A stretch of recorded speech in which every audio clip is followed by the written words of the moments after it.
Honorable Chief Minister of Tamil Nadu, Thiru Stalin Sahab, Honorable Education Minister, Honorable Health Minister, other Honorable Ministers present on the stage, officers, dignitaries, students, ladies and gentlemen.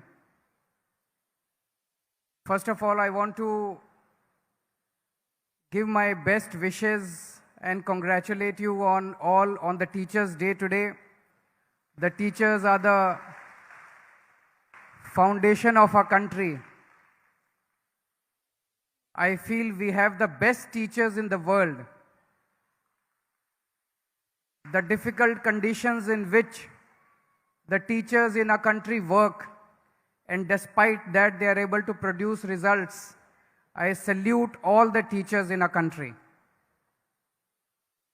I am very, very happy to be here today. And I want to congratulate Thiru Stalin Sahab.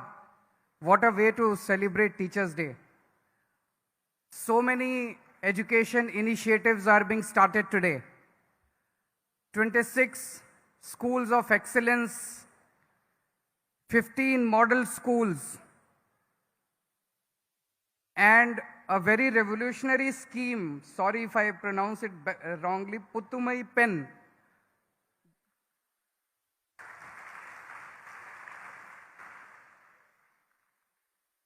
This scheme is going to prove path-breaking and revolutionary in the times to come, not just for the women of Tamil Nadu, but for the whole country.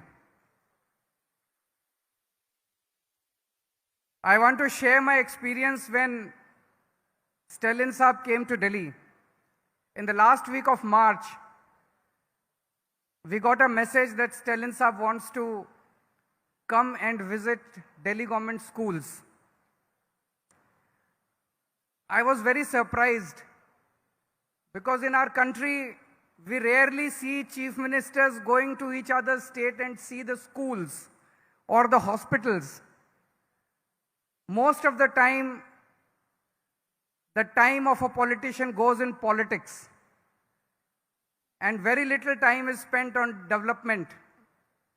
So I asked my office to confirm doubly whether it is true that he wants to come to see the schools and Mohalla clinic. They said yes, he just wants to come to see the schools and Mohalla clinic. I was so happy to receive him. I personally went and received him. I took him around the school. I took him around the Mohalla clinic. And during media interaction, he announced that he will open similar schools of excellence in Tamil Nadu, and he will invite me for the inauguration. So I was very sure that he's going to do that. But I thought it might take about a year, 2 years, 3 years before it happens.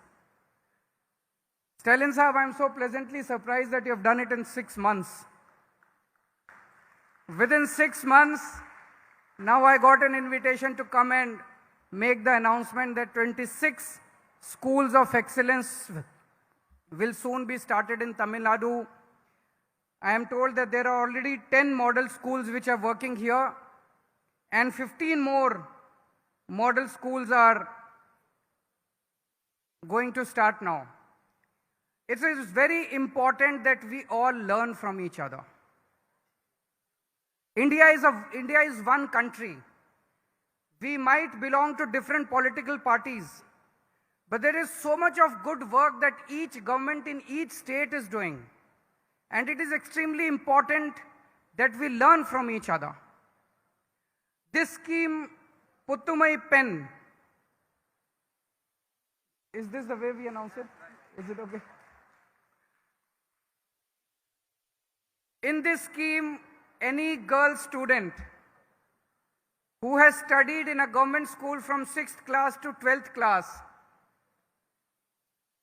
once she goes to a college for an undergraduate degree, she will be paid 1,000 rupees per month by the government.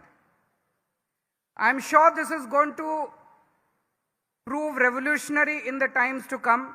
Firstly, It will provide financial assistance to a family. I know personally, I know there are a large number of girl students who are very intelligent, who are very good in their studies, but because of the poor financial condition of their family, they discontinue their studies. All such girl students will be able to pursue their studies subsequently. Secondly, there are a number of girls who are married off at an early age. Now the family will have an incentive to send the girl to college and not marry her at an early age. So I am sure that the whole country will watch this scheme very carefully, and not just in Tamil Nadu. This scheme will prove revolutionary for the whole country in times to come.